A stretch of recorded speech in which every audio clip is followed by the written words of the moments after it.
Hi everybody and welcome back. If you're like me and you live in an older home, you're always looking for creative solutions to fix old home problems. Take this for example. We had a hinge on this door. Stripped screws, kept losing the plumb on it. So, if you've got this problem, stick around. I think I've got a solution for you. Shouldn't take more than 15 minutes. So this is where we start. We have a door. You can see the hinge.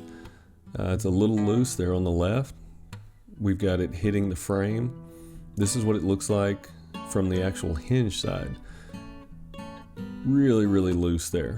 It's just gotten worse over the years. It started off not that bad. I was able to tighten things up. I didn't tighten it too tight, but all of a sudden the screws were stripped. But you can see it here hitting the frame. This is what we were working with. You had to kind of lift up on the door to get it to close. So you can see me trying to back the screws out here. Nothing. Just got stripped screws, which happens sometimes.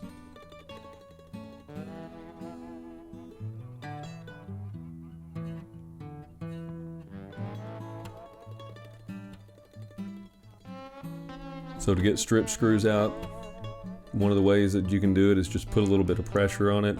You can start backing them out. You can see I'm just trying to get the right amount of pressure on these to actually back the screws out.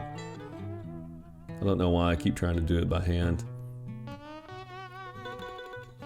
Sometimes you got to go with an actual hand screwdriver.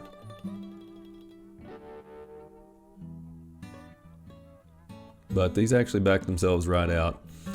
And for those of you asking, I still have the hinge on the bottom connected.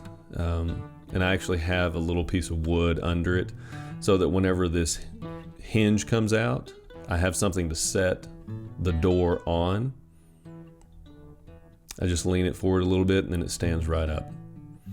So one of the first things that you're going to do is you're going to drill out your holes. Okay, so what I'm going to do is I went to my local hardware store. I got a piece of 3/8 inch dowel, and I'm just marking off my 3/8 inch drill bit the length of my screw. So I've got it marked, and then I'm going to go back and I'm going to drill out the spots on my door where my screws go. One of the things I'm doing now is I went ahead and cut the dowel to the length of my screws. I went ahead and cut 3 of them, and I'm just applying a little bit of glue here.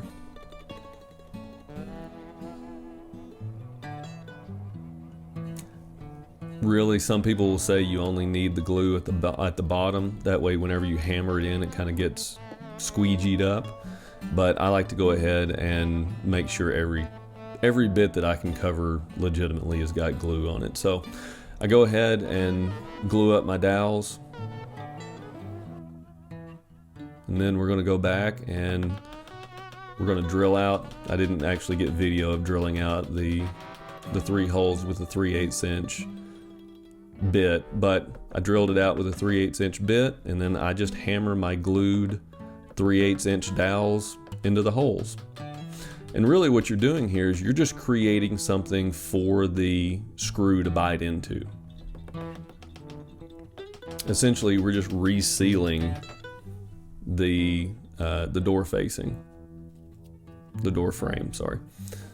And so now that I've got everything solid in there, I'm going to come back and I'm going to re-drill my holes for my screws.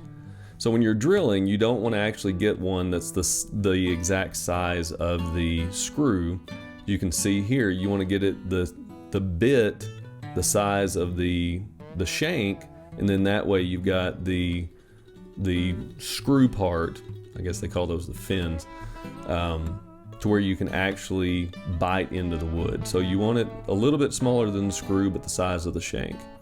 What you didn't see was I went in and I marked my spots just like that with a pencil, the center of my holes there, so that I could get a centered drill hole. So now that I've got the holes in my dowels, I'm just reseating my screws, and that's everything.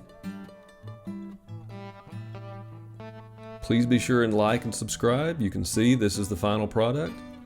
The door works great. See you next time.